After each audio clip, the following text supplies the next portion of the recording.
my school did a buddy thing. So the primary ones, like the 5 and 6-year-olds, would be buddied up with a primary 7 to like show them around the school for their first year and kind of just be a friend, basically. I don't know why we did it. It didn't seem like many other schools did it, but we did that. And me and my friend group were buddied up with this friend group, and because as I said earlier, we're like a big year group, right? Some people had to share buddies with primary ones, and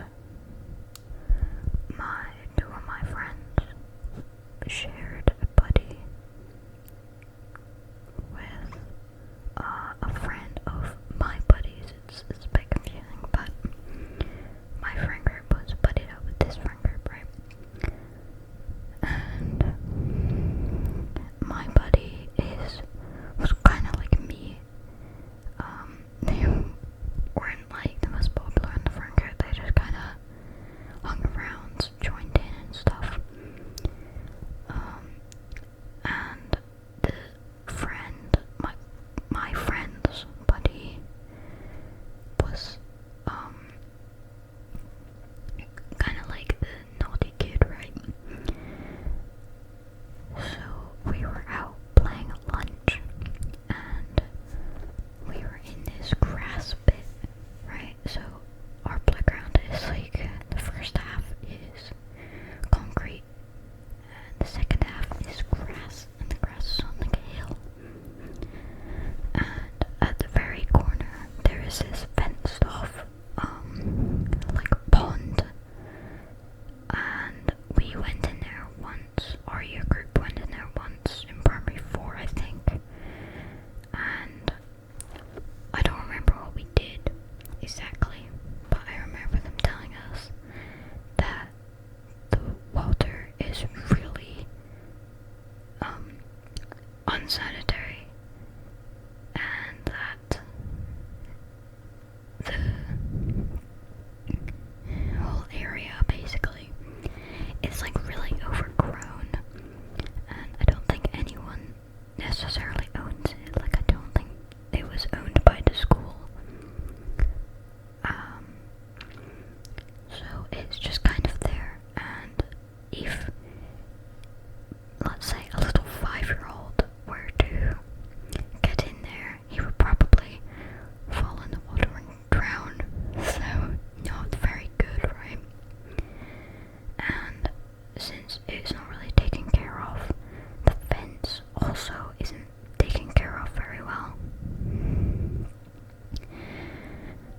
And this is part of the fence that is on the school, on the playground.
he's a small kid.